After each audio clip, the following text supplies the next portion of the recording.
Wanafunzi saseni. Poa. Leo nilikuwa nataka tujikumbushe maneno mawili matatu hivi. Mayapi hayo? Kijana, mbona unaongea Kiswahili ya Zimbabwe in my class? Nimeuliza tu, siko na ubaya. Wewe, next time ndakutwanga ujikunyie. Anyways, tulisema kitenzi ni nini? Kelvin, tueleze kitenzi ni nini? Mwalimu, mimi nimesahau. Kijana, afadhali hadi useme ukoshe kuliko unyamaze in my class. Na sawa basi, acha mimi nieleze venye najua. So, kitenzi according to me, kitenzi according to me, kijana ongea Kiswahili hapa ziko embassy. Sawa basi. Sawa, kupambana na mimi.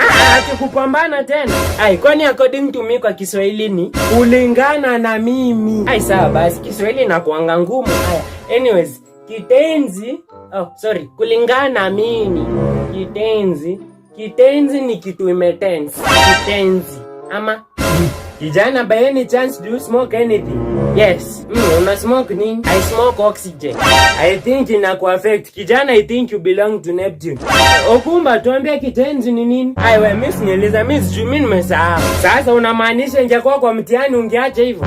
Kusema ukweli iko hivi. Miss sijui kitenzi ni nini, lakini kwa mtihani miss hizi le mwana swali ya kitenzi. Basi asiu mimi ni mtihani nyambua kitenzi kulala.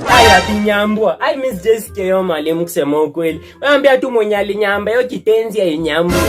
Wanafunzi, mnaona vile msome alafu mkianguka mnaanza kulaumu warogi ati wamewaroga.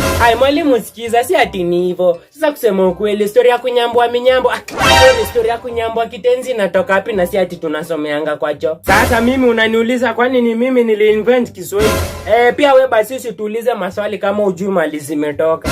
So mmepanga kuanguka za class. Na kwani umesikia tukianguka tutakuangukia? Jana inaweza kuwa ni mimi unaongelesha hivyo? Hapana. Ningekuonesha. Unaona hata ikisikia kitoangi uchafu kwa masikio imejaa tu ngwashi imebondwa bondo. Na nimejua tu ni mimi unaongelelea, tutazoeana hivyo.